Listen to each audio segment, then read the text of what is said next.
Hello everyone and welcome to Walford Weekly, your weekly EastEnders podcast, where this week we'll be discussing the episodes released on the BBC in the UK from Monday the 7th to Friday the 11th of February 2022. Hope you're all well, I trust you are. Someone who's feeling much better than he was this time last week. It's Rob. Hello Rob.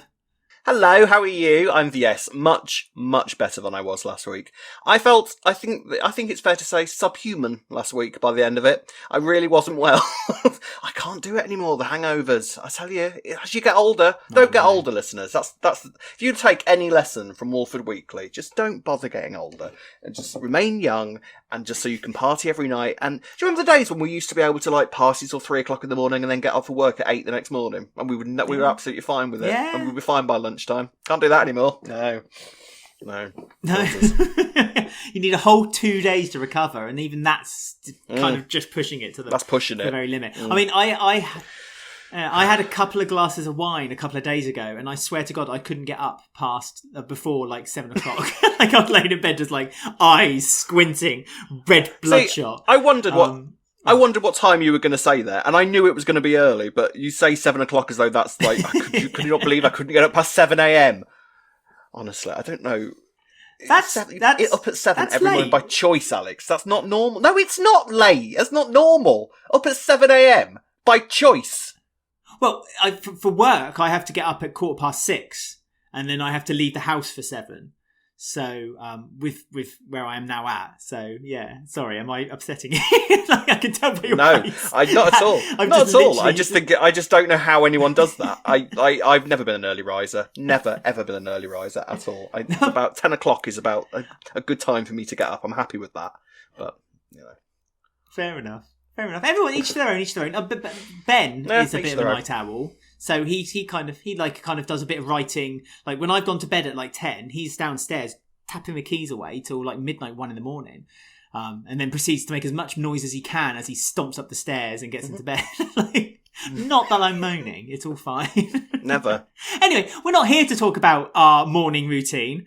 We certainly are not. We are here to talk about EastEnders, and also I Want to Gossip at the end, where we'll be talking about an article that came out this week about the future of broadcasting of the soap Hollyoaks. So stay tuned to listen to that at the end. But before all that, we are going to start with Gray's storyline. Yes, it's still going. Next week is anniversary week, so anyone who put their bets on that the Gray storyline is ending next for anniversary week, I think you may have lost your money, unfortunately. So Gray had his first kind of real dark moment with Chelsea this week, where Chelsea was able to hold Jordan for the first time.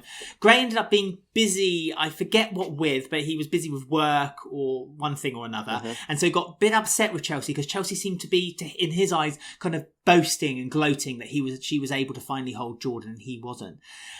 Is this it then? Is this the cracks starting to show? Is this going to be Chelsea's final moment where she's going to finally see the real Gray? Stop forgiving him and loving him for the one choice that he made for Jordan's life? Yes, well, I'm not sure because, I didn't realise how close it was to anniversary week. I was convinced. Were you? Were you not convinced that was going to be it? That we were finally going to be free of this? Most people thought they were. Apparently not. Oh, well, Christmas, I guess it is then.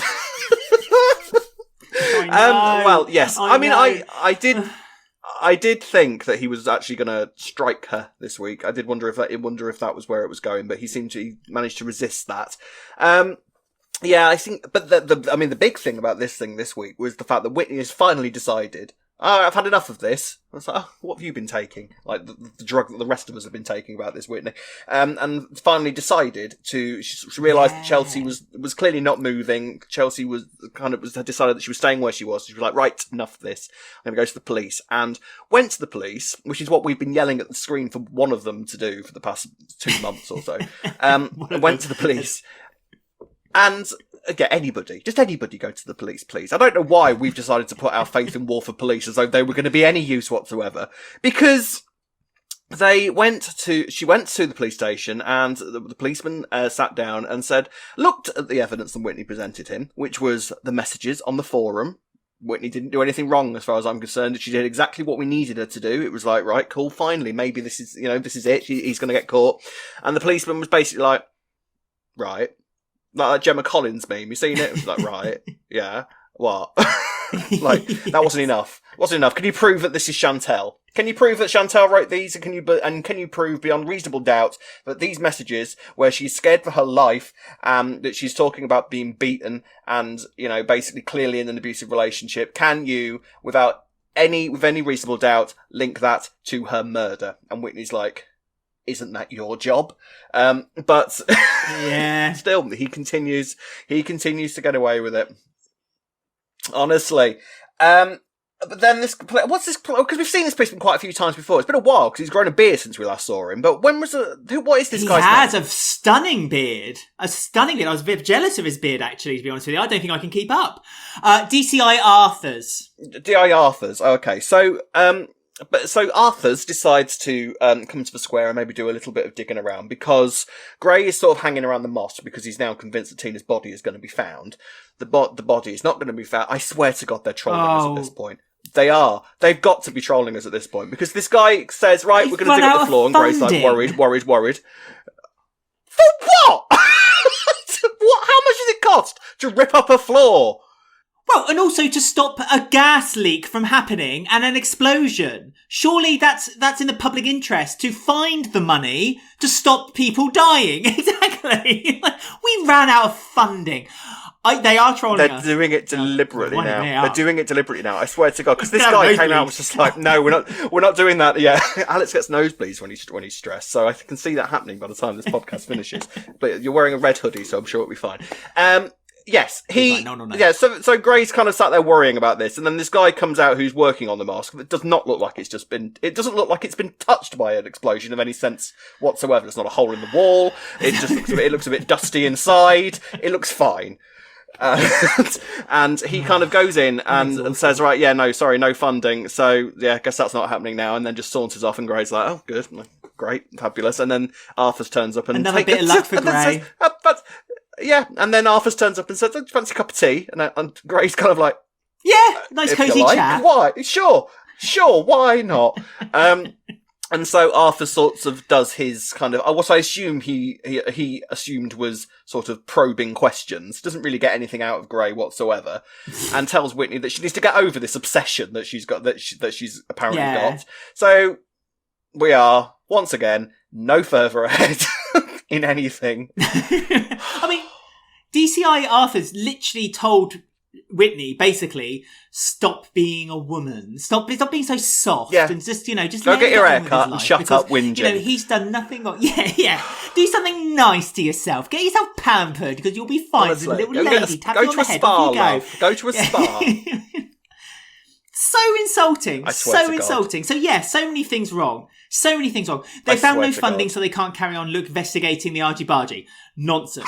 The DCI won't do any investigations, even though there's hard evidence in front of him, which he could then investigate.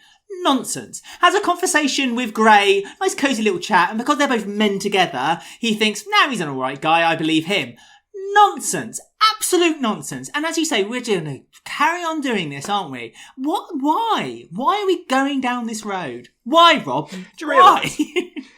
Well, I was kind of like, because somebody was talking to me, because what this leads me into is that something that we actually enjoyed about the storyline last week that we forgot to mention was the return of the nurse that saw Chantel, and we forgot to mention that, and that was actually a really strong scene last week, wasn't it? And it was nice to see her again. It was quite a good scene between her and Chelsea. But what?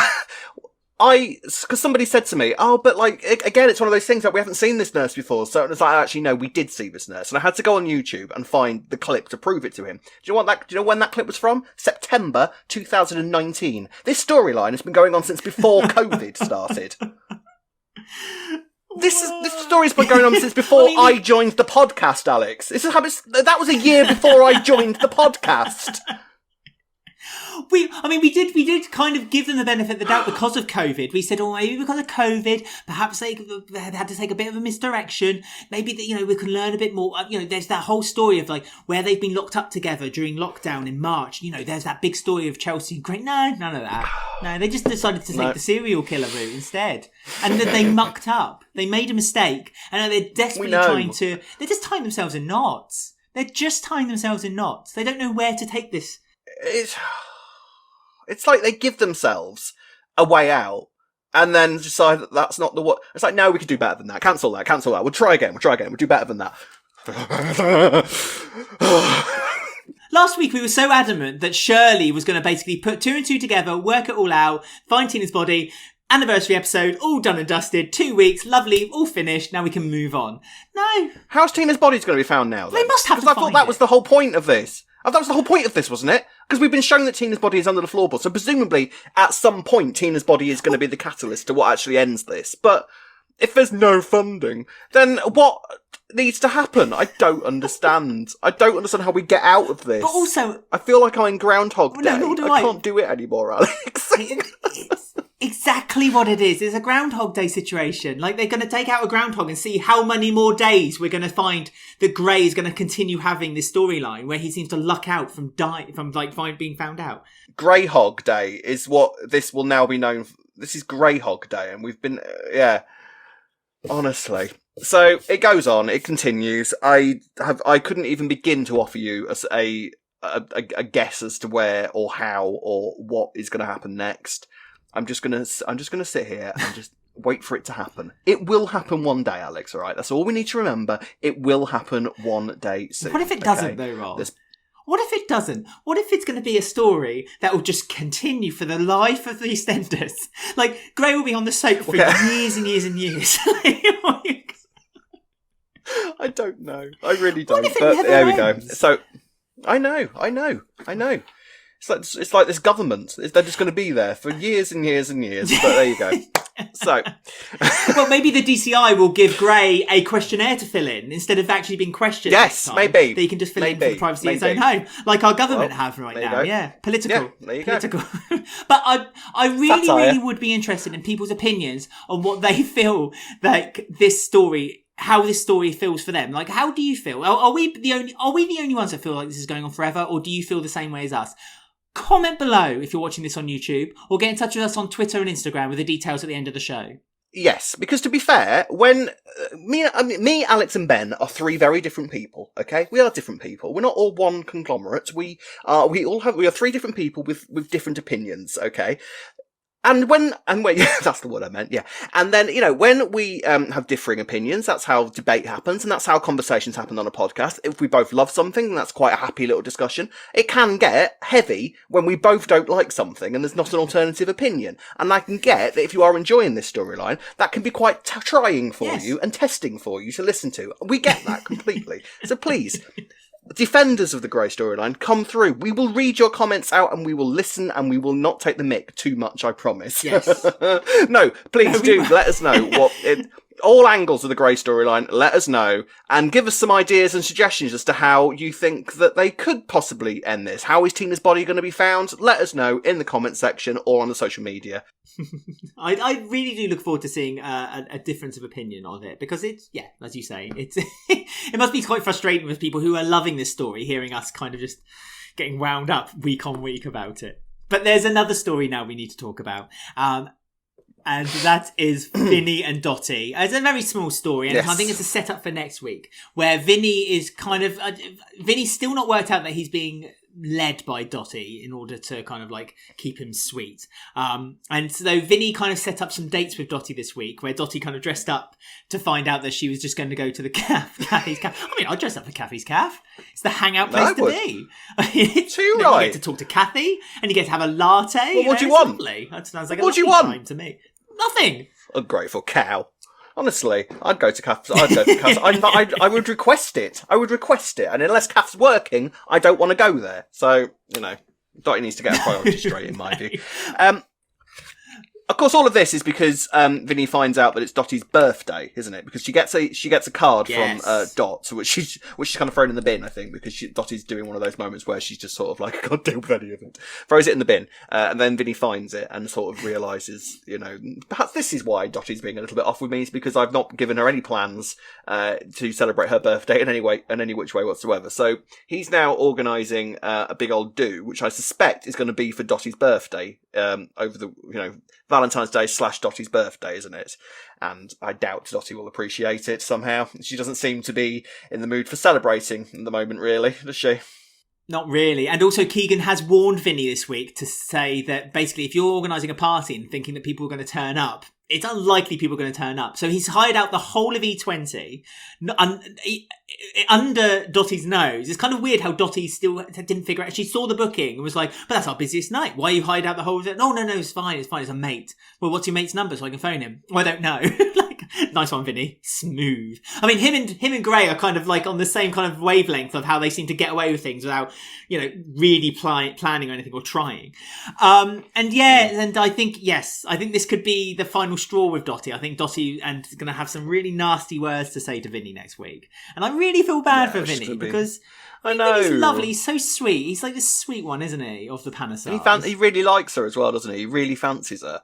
And, he kind of keeps being, he's like this kind of puppy that keeps returning to Dotty and she keeps kicking him aside. Yes. And he kind of keeps returning to hump her leg. And it's sweet and endearing. Bless him, isn't it? So, we'll see where it goes. We'll see where it goes next week. She's going to get one of those sprays. Yes. Oh. So yes, we'll see where that goes next week. But yes, it was nice to see Dot's name on a card. She's not been wiped out of existence altogether. I was quite pleased to see sort of Dot's name and that she's still within the ether. So that was nice to see. Yeah. Wasn't it? She still exists, even though it's an island. It was lovely seeing Dot's note, actually, this week. It gave me an ounce of hope that perhaps we might see her come back at some point. Maybe she'll turn up for the birthday party. That would be the surprise. Vinny's, invited Dot to come to, this nightclub. I would enjoy that. I sincerely doubt it, but I would enjoy it. I don't think Vinny's quite got the budget for June Brown, has he? I don't think that he could quite stretch to that. I think maybe a few bottles of champagne are probably his limit. Yeah. I live in hope. I always live in hope that June Brown will return. So a big story this week then is with Kheerat and Stacey. We're going to start off with the burger van then, where she opened it up. And Jean asked for advice from Phil this week because it's now been discovered that Honey is a marketing director. Jean wants to get Stacey a really good spot, so asks the most mafia-centric person she can think of. Jean asks Phil for advice of how she can get her own way by talking to Honey. And so her kind of horse's head in Honey's bed was a cake tin. And she wore, I loved what she wore. She wore the sunglasses down to the end of her nose. She was amazing. And this white kind fur, of rug-like jacket. Yeah, fur. Yeah. And she kind of handed over saying, you know what to do, Honey. Just make sure you do it. I mean, I loved that scene. That was a fantastic scene. And Honey said no, didn't she? She did. All of this was quite silly, but I did like it. I thought it was fun. It's like, this is what I mean when I was talking last week about the fact that we've sort of been missing the banter of the market, and all of this sort of the interplay between. I quite like now that Honey's in charge because at least it's going to give us some fun scenes on the market, isn't it? And it's going to bring the market back into play as a sort of regular location. And so I'm glad that they've sort of got, as sparse as they may be, I'm glad that they've sort of got plans for the market and sort of they've got ideas to sort of have characters talking to each other. And I hope that Stacey manages to get back in with sort of the main street of markets rather than being kind of thrust around the corner out of the way of everybody. But yeah, no, I absolutely loved Jean this week. Jean, I think, was the star of this week, really, wasn't she? Because she she had this thing of trying to do everything right for Stacey, and then she was going off to the doctors. Now, I am not having Jean have something else wrong with her. I feel like I haven't stopped worrying that Jean's going to die since about 2019. I can't do with that. I don't want that anymore. What's wrong with her? She's all right, isn't she? I think was it just basically a checkup and she's sort of been missing checkups because she doesn't want to sort of revert a memory back to it or something. She's all right, isn't she? Tell me she's all right, Alex. I think what. I will tell you. I'll step you down. I think that she was unable to make appointments because of the pandemic. They mentioned the pandemic kind of interfered with kind of GP appointments, even though I'm surprised they were Zoom appointments. Quite topical. Like that, because it was all topical. It was to talk about her diary, her mood diary of what she's been writing down. The reason I think Jean got so stressed, and I think a lot of people kind of thought, oh no, she's off her meds again, was because she had that conversation with Harvey, didn't she? Where Harvey, and there was a little glimpse into Harvey's wife. So we're learning more about the mother, that she had mental illness too. But Harvey kind of wrote it off, not knowing the history of Jean, which surprised me a little bit, but still, that, she was a bit loopy. He used kind of very derogatory terms, kind of trying to reference it. Called her mad and kind of, a bit funny farm, yeah. And Jean took exception to this immediately, but I think because Jean likes Harvey, she found it very difficult to confront him about it. It was really sweet with the way they kind of made up, because Harvey felt genuinely upset that he'd somehow hurt Jean this week, and I thought that was really sweet that there's this relationship between them. No, I do. They work well together. So much as a character. He is, but I love Harvey. Like, he is so real. It's so weird. Like, after everything that we've said about everything over the past, the past year or so, it's like Harvey is just sort of like a crumb of normality. Like, he's such a relatable character, I think, for a lot of people, that he's sort of like, he doesn't want to offend people, but he kind of just, he's one of these he's one of these dinosaurs that just says the wrong thing and then wonders why he keeps offending the world. And I really find that endearing and relatable, because it's very easy to sort of see how it's very easy to sort of understand the journey of what we've had with Harvey so far, and sort of Aaron recalling like what things were like for him when him and Dana were kids, and what Harvey was like as a person. Like, Harvey's never really been a bad person per se, but he's sort of he's just done the inappropriate thing. You can imagine him sort of sitting in a pub and talking about what a great thing Brexit is and all. And he's one of those. Do you know what I mean? It's that sort of character. Yeah. I'm not trying to say that people who vote for Brexit are bad people. Put your pitchforks down. That's not what I'm saying. I'm just trying to sort of relate him to ordinary situations. And he's so good at that, and I liked that whole thing with him and Jean. And it seems, by the end of the week, that him and Jean are a couple now, aren't they? Because Jean basically grabbed his face and snogged him. I've not seen such face-eating since Silence of the Lambs. Yes, it was lovely. I like it. I know. I like it. I like him. I like Jean and Harvey together. I think it might be quite nice to sort of, because I can imagine Harvey. There was a little bit of what do you think of sort of smidges of Charlie in Harvey? What do you reckon? Do you reckon there's some similarities? Because I can sort of see him fitting into the Slater brood in a way, and sort of filling that sort of older guy role that's been missing from the Slaters since Charlie went. I do see where you mean, because Charlie's of kind of a similar guy. He puts his foot in his mouth occasionally, but there's no intention or malice behind it. They're quite simple. I do see that kind of. Yeah, he's a simple man in the sense that all he wants is to do his 8 hours, go into the pub, have a pint, and then go home and watch Coronation Street. Yeah. that kind of like, that kind of life. And yeah, I mean, it'd be nice to have like a kind of like a male role within the Slaters as well, because that seems to be. I know the Slaters are all built on like all women, but it's nice to have an embarrassed man there. That's what Charlie, a clueless was, man. Was, Charlie was almost like exactly clueless to like all these very strong, passionate women who kind of are able to look after themselves, but Charlie is always there to fall back on. So I see where you're coming from with that. I do. I think though that what worries me is that Harvey might be very cautious about going back into a relationship where the woman who he loves is unwell with mental illness again. So that's something I'm wondering. Would that be something he's very hesitant to get himself back into with both feet? Since we now learned that his wife or his ex-wife was. Maybe, but then again, maybe he's sort of thinking, well, I know how to deal with this. Now I know what's going on with Jean. I know the rota here. I know what I need to do. So I'm in short, I'm looking forward to sort of seeing the pair of them sort of develop. And I think once Harvey and Jean have settled down, I think once Bobby and Dana have settled down, there's going to be some nice moments there. So it's not. I mean, I do feel that Harvey is sort of. You want to do mean things to Dana. I don't personally want to do mean things to Dana. I just think mean things are going to be done to Dana. Okay, and I do. I feel. Oh, bless Dana, bless her little cottons. I do feel that Harvey is sort of, because when a couple of weeks ago we were sort of thinking that Harvey's got a lot of work to do. Just sort of get the square back on his side, and that didn't seem to take very long. By the end of the week, he's kind of drinking with his mates in the pub, and all has been forgotten and forgiven. So I wonder if Aaron is going to rear his head again. I don't think we've had any sort of word as to if Aaron is going to prison or how long he's away for. So I wonder if Aaron is returning at some point, and that's going to sort of mess up this sort of happy medium that the Monroes have created for themselves. So watch this space, but the Monroes continue to delight is basically my analysis of that. So hurrah.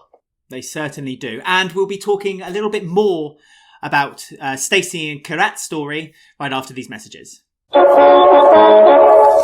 Support for Walford Weekly is brought to you by Manscaped, who is the best in men's below-the-waist grooming. Manscaped offers precision-engineered tools for your family jewels. Manscaped recently launched the Ultimate Men's Hygiene Bundle, the Performance Package. Join over 4 million men worldwide who trust Manscaped with this exclusive offer for you.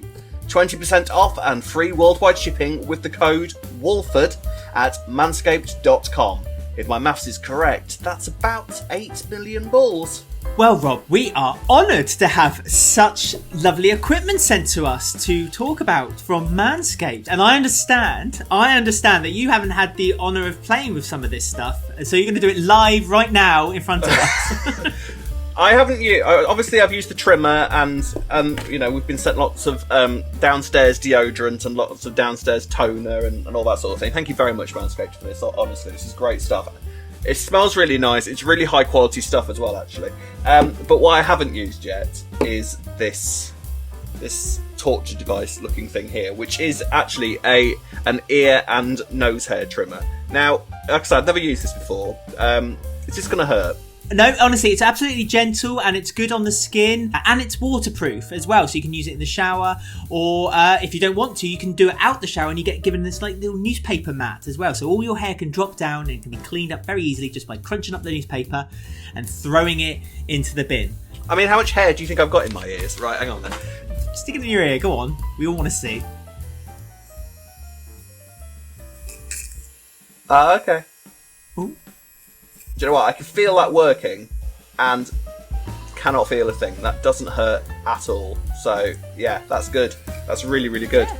It's just as sensitive as well, using the one that goes down below. But you don't have to use it just down below either, because I used it to neaten up my beard a little bit as well. And thank you to someone who commented saying that I should use it on my chest. You got the bare things that you can use to do your beard and stuff, and your beard looks lovely. But you've also got these add-ons as well that you can use to do it at different lengths and make yourself look amazing in whatever style you like. So yeah, thank you very much to Manscaped for sending us these free products. So to get 20% off and free shipping with the code Walford at manscaped.com. That's 20% off with free shipping at manscaped.com and use the code Walford. Unlock your confidence and always use the right tools for the job with Manscaped.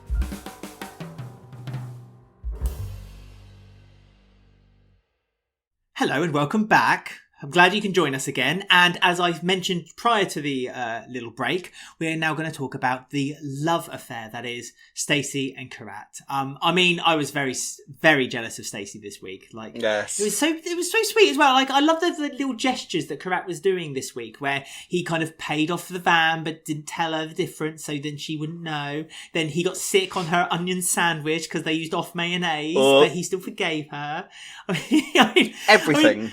About the idea of an onion. I know you're a vegan. Do you ever have an onion sandwich? Has that ever been a thing that you've ever had? An onion sandwich? I cannot think of anything worse than an onion sandwich. I did think it was a bit odd. I don't like onion. Like, I don't mind it like chopped up in a little and also, did they fry the onion? But I don't care. It's all wrong. Yeah. Did they fry the onion sandwich? Yeah, but fried onion doesn't have the quite. I do enjoy onion. I know this is going to now turn into a conversation about onion, but if I was having a sandwich, I'd want it fried a little bit. Yeah, comment below. How do you like your onions? Onion gate. Anyway, Kheerat and Stacey. Yeah, I like them. Bless them. I think they're really great together, aren't they? I think they're cute. I like the fact that because we've also got the fact that obviously at some point Stacey and Suki are going to kind of come to blows because they don't get on really. Mixed in with the whole even Suki thing, so that's going to be quite interesting when that all sort of starts warming up, isn't it?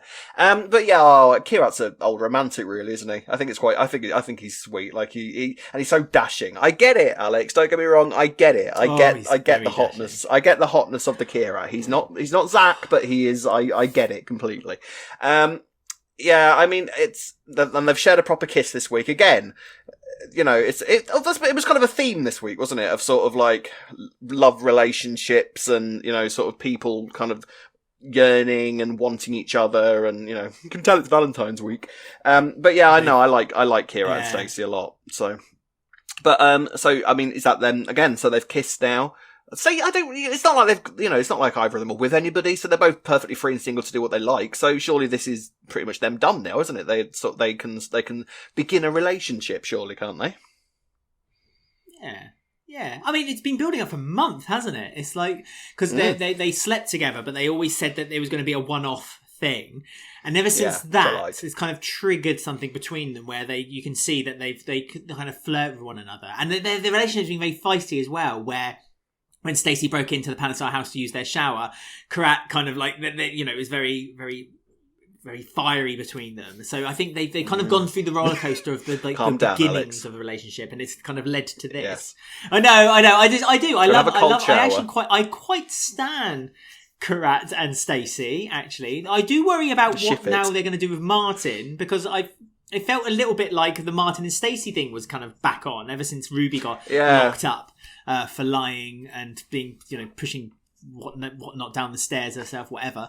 So I do worry in that regard. But now I like their relationship. I mean, if you can still love someone after you've been poisoned by them, then of course let the love flow. They should be together forever. I was worried also that when Kheerat had the visiting GP doctor, she was quite fit, wasn't she? She kind of gave him a bit of a longing look as well.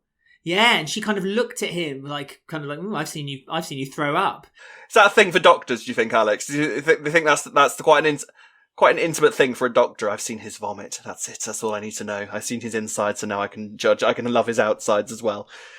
Yes, I know what you mean, because she was quite flirtatious, and she was quite. It's like Dr. Love had come to visit, wasn't it? And prescribing him something that he's more than capable of getting on the shelf at the Minute Mart. We discovered as well. When I was chatting to people on Facebook. So, from his own mother.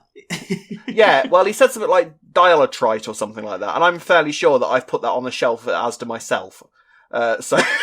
So I don't think you really need it prescribing to you. But hey, I agree with you, and I think that the camera sort of hung on her a little bit. She was there. I get what you mean. I think she's there for something. She is. I think that doctor might make a return at some point. So yeah, that's one to watch. But yeah, as far as Martin's concerned, I wonder if it's just going to be a sort of Martin thing where he assumes exactly what we assumed. That him and Stacey are sort of let bygones be bygones, and they are quite all right to sort of crack on with each other again. And I wonder if Stacey's going to sort of be like, no, I've got Kheerat. You've not heard from Alex from Walford Weekly. He's absolutely right. This guy's gorgeous. So I think Martin, yeah, exactly. So I think that Martin is going to get his heart broken again, sadly. But yeah. I hope they don't turn him into like a Billy Mitchell Lost Cause character, where he's now one story, which is him trying to get back together with Stacey. The same way that obviously Billy is one story, is he's always. As long as we don't get Dark Martin again, I don't care. So I can deal with useless Martin. I just don't deal with Dark Martin was... ever again.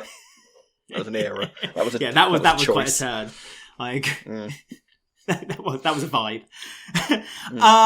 So Mick this week had to look after his son Ollie when he went to visit Linda. Linda didn't turn up. Ollie was deeply disappointed. And so he's basically spent the week desperately trying to keep Ollie cheered up and positive. And I mean, that little Ollie, he's such a sweet little kid. Yeah, you know how you're like utterly adorable and love the Raymond. I'm like that with Ollie. I think he's the cutest kid on the square. I love Ollie so much, and his crying acting like this week when he realised that Linda wasn't coming, where he literally just threw his face into his hands. That was adorable. I tell you what, it's not the worst performance we've ever seen on the square. So I thought he portrayed that beautifully. That kid, I loved it. That kid's gonna go places. I'm telling you now. Oh, he's adorable, and it breaks my heart that he's so sort of. He's so confused, isn't he? Give him all the awards, and he's so confused, isn't he? Because he doesn't understand why Linda has abandoned him. And thrown him with his autism as well. He's such a confused little boy at the moment, and it's so heartbreaking to watch.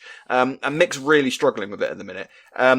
Which probably wasn't the best reasoning for him to go out on the town with the boys this week, because there's a speed dating event that's gone on at Ruby's, and so him, Harvey, Mitch, Ruby's, Rocky, and Patrick. Yeah, not E20. That was a few years back, Alex. Well, my mistake earlier on the show then. Sorry, guys. Don't worry. Someone will have said it down below, I'm sure. So they go to Ruby's and have this speed dating thing where Mick meets a woman there who is the spitting image of Linda in, right down to the donuts on her nut. I thought she was quite endearing. I thought she was quite funny. I liked her. She was all right. I felt sorry for her when Janine kicked her out of the pub at the end of the week. I felt sorry for her because she wasn't really doing anything wrong. It's not like she was. It's not like she was over. It's not like she was. It's not like she was that overbearing or anything, though, did she? Like, it wasn't like she was being that much of a pain. Well, she was a bit overbearing. No, really. She was hanging around the bar the whole time. She could see Mick kind of looking around the door frame, kind of nervously waiting for her to leave. Really. And the whole time she was just sat there nursing a drink, going like, I'm not leaving until he gets out. Like, no, I didn't feel sorry for her at all. Yeah, she could. None of that happened. You made that up completely. You could see that she could see him. No, she could see him. Because there was a shot where you saw the back of the side of her head, and the shot was directly looking through into... I'm not saying that she should... I'm not saying that she shouldn't have been able to see him. Don't get me wrong. I'm not saying that she shouldn't have been able to see him, but I don't think that we were supposed to think that she could.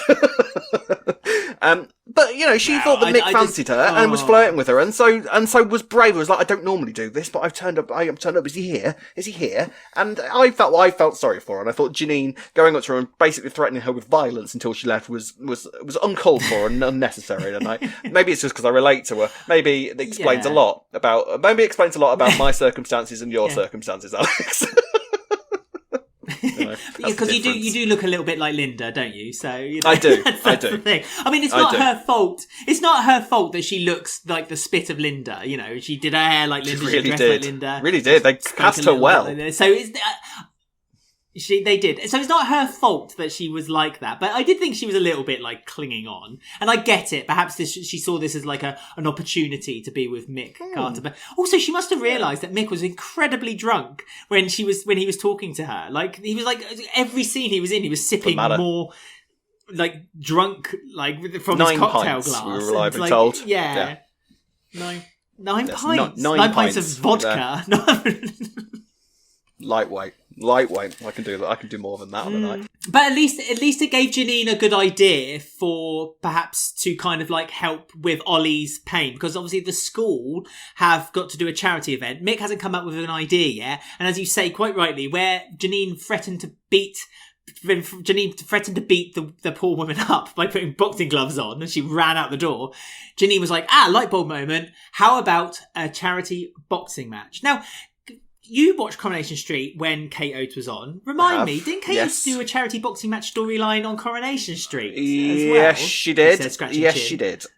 Yes, she did. That was a thing. I do believe that was around the time of David Platt's rape. So it wasn't exactly in a similar sort of circumstance. This storyline's a little bit more light-hearted than why that storyline came along. Yeah, it was a little bit more light-hearted than the way that this storyline's come about. But yes, no, that was a thing. I mean, I haven't necessarily jumped on the fact. Well, Kate Oates has no new ideas just because she's done a new charity boxing thing. It might be all right, and we might get to, and we should jump on this. She's replicated ideas in the past, though. She has a few, yes. But we might be alright with this, Alex, because the sort of characters that are going to put themselves forward for a charity boxing night are simply, we might get topless Kheerat, we might get topless Zack, we might get topless Martin. There's a whole array of entertainment for us just around the corner. If anything... I never put this into perspective until you said that. Thank you.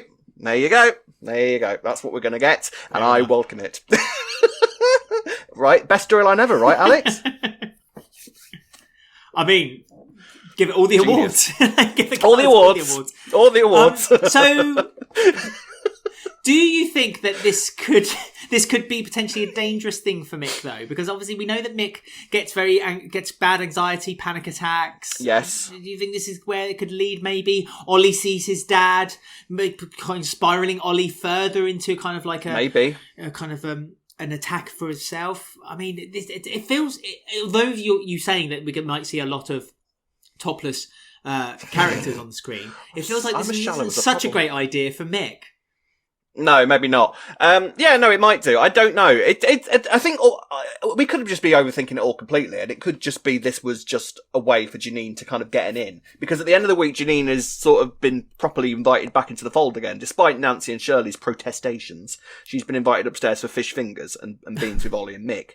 And Nancy was kind of just left downstairs to kind of handle the bar, and she got a little smirk from Janine as she walked up, because that's been one of the main things as well, is the fact that Nancy and Shirley are sort of, well, fully aware of what Janine's up to, and Mick's obviously oblivious and blind to it all, and Janine is taking advantage of the situation, which is what Janine does. So I think it might be more to do with that rather than anything else, but, we'll see. But like I say, if that's all we're getting this boxing match for, and to see a few good-looking men in tight vests, then, I can put up with it, and I'm sure you can as well.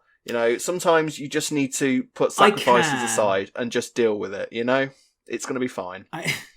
All the awards. Give them all the awards. I am worried now, though, because all the awards. I am a bit worried now, though, because I've just then referenced back in my mind that the 4 characters that were getting trained by Peter, I just stand there and grin Bill, were Rocky.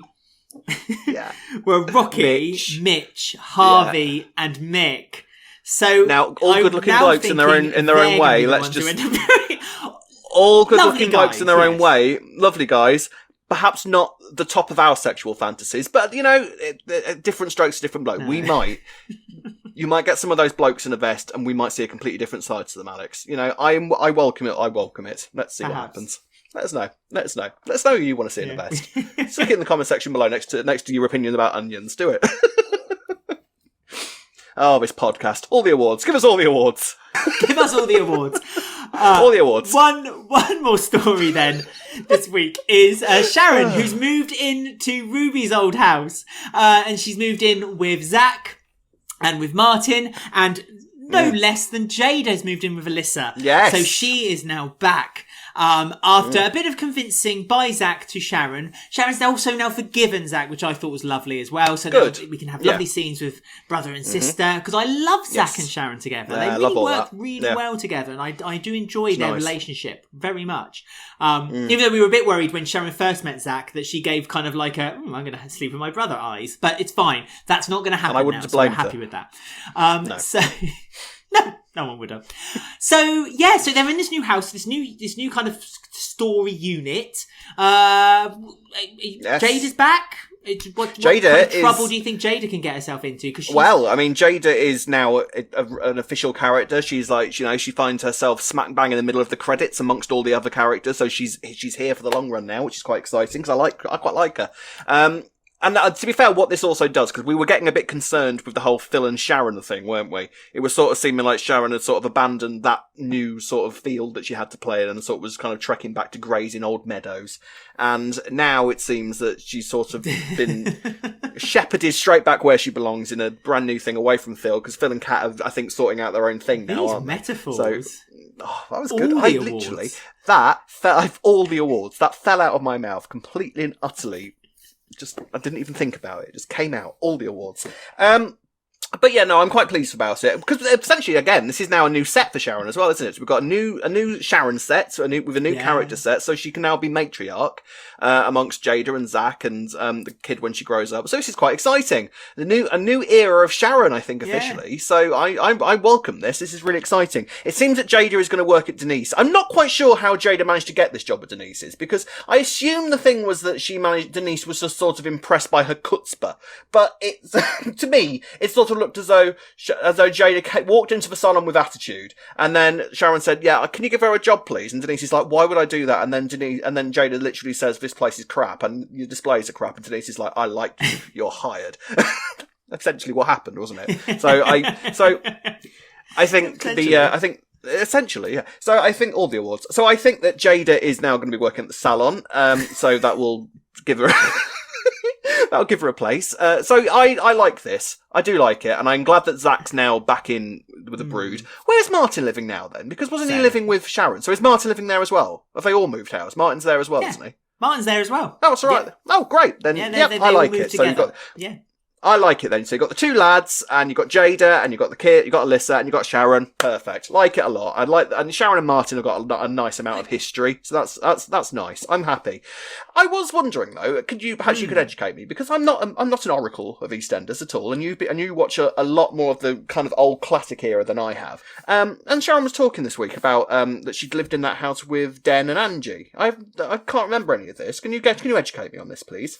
Yes, I can, Rob. So originally they came in with Debbie and Andy, who used to live in that house. But then when Andy died, getting knocked down by a car, saving a child's life that was playing in the road with a football, Debbie had a kind of like a moment, and then she left the show. So then Den bought the house and turned it into 2 flats, and gave one of the flats, the downstairs flat, to his daughter Sharon, and she shared that flat then with Michelle, and that's where the scene where Michelle finally admits to Sharon that her child Vicky is Den. So there's a really lovely scene in there. So yes, that's what Sharon was throwing back to. They went trawling through the archives to find all that, didn't they? Fair play to them. I like that. I like it when they're able to sort of just present us with a nice little bit of EastEnders history, like already made. There you go. That was that, and Sharon can move there. That's lovely. Yeah, I like that. Fair enough. So I think overall, Alex, I think that was the week of EastEnders, wasn't it? And I think, it wasn't the most kind of epic, exciting week, but actually, on the whole, I really enjoyed this week. I thought there was some nice character stuff in there. Thursday's episode, especially, I really liked. Not a lot happened to it, but it was a lot of character stuff. People talking and acting like human beings. I really enjoyed it. So, do you know what? Fair play, EastEnders. Not a bad week at all. So, fair play to you. It did. I mean, I could have done without the grey stuff, I'll be honest with you. But then we can always do without the grey stuff. Yeah. But the rest of it, like you say, quite character-driven. Nice. It wasn't going too fast, which is also another one of my complaints when they tend to just keep storming through storylines. Where there's half an hour is back. And as you say, they've now established a new house. You're right. Half an hour, they're able to kind of give the programme time to breathe, which is lovely. Now, some news came out this week from the Metro, and I think that we should just have a quick chat about it on I Ain't One to Gossip. You know me, I ain't one to gossip. So, this week, Duncan Lindsay had reported that Hollyoaks is going to become the first UK soap to release its episode on a permanent basis online on their streaming service known as All 4 before it's actually aired on television. Now, Hollyoaks is actually aired first on E4 on cable and satellite, and then the next day they air the episode on their main channel, Channel 4. So they've always shown the episode one day early anyway, but now they're showing it, potentially 12 more hours earlier than that, because they're broadcasting it on their streaming service All 4 first. Now, the reason for this Channel 4 have given is that they said that they actually get more viewers watching it through their streaming service now than they actually do on the broadcast, and they feel that this is the right direction to take it. Now, the obvious question is this the history? Is this the future for EastEnders? Coronation Street did it also, don't forget. They did it over Christmas time for the whole week. They released it. I think they released the whole week's worth, which is not what Hollyoaks is doing. They're just releasing one episode at a time. But so could this be something EastEnders, the direction they take? I mean, eventually it's going to happen. I think eventually, and in some ways, bless Hollyoaks always does stuff first sometimes, doesn't it? So it's quite nice that Hollyoaks has got in there with before everybody else. I do feel. Try that again. I just choked on my own tongue there. I don't know what happened. All the awards. I do feel that it's sort of. I do feel that this is kind of quite sort of individual to Hollyoaks. I feel like they're just doing it for Hollyoaks' sort of thing. I don't think it's supposed to be sort of like, look what we're doing. It feels like it's because Hollyoaks' demographic is quite young, and obviously the young are the ones that are watching stuff online before, as and when they want, rather than sort of the appointment to view television. And EastEnders, I think, has still got quite a chunk of older viewers that might not sort of go for that. So I think eventually it will happen, but I feel like Hollyoaks is sort of doing its own thing at the moment, and they'll see how it gets on. I mean, I don't mean to be disparaging about Hollyoaks, but it's not the highest rated show on TV these days, unfortunately. So I wonder if this is also maybe Channel 4's way of just sort of kind of addressing stuff and sort of seeing how it goes so they can maybe realign it and reposition it in their own schedules a little bit so they can sort of prioritise other programmes maybe. Doesn't necessarily mean the end of Hollyoaks. They're making it a lot easier for people to watch it, and fair play. I don't quite understand the point of sticking it online and then having an E4 first look and then sticking it on the main channel. So I assume that this is some way of... There might be a little bit of realignment going on with Hollyoaks' scheduling in the coming months, and they're going to sort of see how this goes on. But eventually one day, we've spoken about streaming and, you know, the soaps, you know, we have made no secret the fact that actually the sticking it all on 1 week was quite helpful for us because we record the podcast whenever we liked and could upload it whenever we liked, and it was great. And that's how you get awards. But, yeah, no, I feel like it's just kind of Hollyoaks doing its thing. What do you think? Did you kind of get a sense that this is something that we should be paying attention to? I mean, you're going back to saying I don't see the point of them moving it from to having it on A4 and their main channel, Channel 4 anymore. I agree with you. I think this might be a step for Channel 4 of removing it from their main channel, making it an E4 show only. So then they show for episode in the morning on the streaming service and then broadcast it at presumably 7 p.m, but they might then move it to 6:30 to what the slot is at the moment on Channel 4 on E4, because I think that Channel 4, they have slowly made their tea time slot a lot more different to say what it was in the mid-90s, early 2000s, which is when Hollyoaks was first introduced. Then the tea time slot between 5 and 7 was very much a young slot. They would show like, you know, Games Master, Movie Watch. They'd have like young people shows. That sounds so old saying that, but you know what I mean. They would skew toward a 13 to 25 type age range. Yes. And so that's kind of not happening anymore. Now with the introduction of, like you say, they started putting game shows in that slot. They started putting like chat shows on that slot. They show like kind of like reality shows on in that slot now instead. So it makes sense for me that they would move move Hollyoaks over to E4 and make that its home channel. I mean, it gets a young audience. A young audience advertisers love. You know, that's what their kind of advertisers' dream is at the end of the day. So yeah. So you know, so if it means that they get lower ratings, if there's a lower ratings, but they get the right age demographic, so it makes sense perhaps for Channel 4 to maybe do it this way. And plus, with streaming services, you can't, unless you pay for the premium all four, you can't actually skip the adverts like you can on TV, because you can just skybox it and then fast forward through the episode. So that'll be another thing Channel 4 are probably thinking, we could do that, we can get away with getting some good advertising space here. Yeah. Whether EastEnders will do it, I think it is a matter of time. I don't think they'll do it the same way as they did when they did it last year, which is where they just threw it on iPlayer on a Monday, all 4 episodes. I think they'll do it in the same kind of pattern, which is they'll put it on in the morning for people to watch throughout the day. Because let's be honest, I wouldn't mind just watching EastEnders while I'm on my lunch break, eating my salad or my sandwich, and just kind of seeing what's going on to Walford. Yeah, I mean, I just think it loses its social aspect. Yeah. That's all. Yeah, this is the thing, and I think it's an age thing totally, but I sort of miss the days when it was such appointment viewed television. It kind of removes that time when they can do special weeks. There's no point in doing they can't do hour-long specials, and it kind of removes that sort of excitement when they've got a big storyline coming to its conclusion or something massive is happening, and it gives them, I feel like, less leeway to sort of playing with the schedules. But you never know. But let us know what you think of everything in the news that we've heard this week. Are you a watcher of Hollyoaks? Let us know if this is going to affect your viewing patterns at all. Please let us know by getting in touch in the following ways. You can contact us on Twitter and Instagram at Walford Weekly. You can find us on Facebook at Walford Weekly Podcast. On YouTube, don't forget to like, subscribe, click the bell to get notifications about any videos that we post, and you can listen to us on Apple, Podbean, Spotify, or frankly, any of your favourite podcast sites. Please do feel free to email us at robwalfordweekly@gmail.com or alexwalfordweekly@gmail.com. We do have emails, and we are getting through to them because I've had a load of emails come through this week that I need to get around to replying to, so you haven't been forgotten about email writers. Alex will look at them too, because Alex is always looking at his emails, aren't you, Alex? I will. I am really... I apologise right now. I'm really bad at emails. If you want to get in touch with me, find me on Twitter. I will reply to you instantly. But if you want to email me, if you want to send me a long form email, fine. Do that as well. And I will get in touch with you around about the time when Gray's storyline ends. So what? Oh, so 2038. Yes. Never mind. So there we go. Back same time next week. It's goodbye from him. And it's goodbye from Rob. See, that's good. All the awards. Bye. See you next week.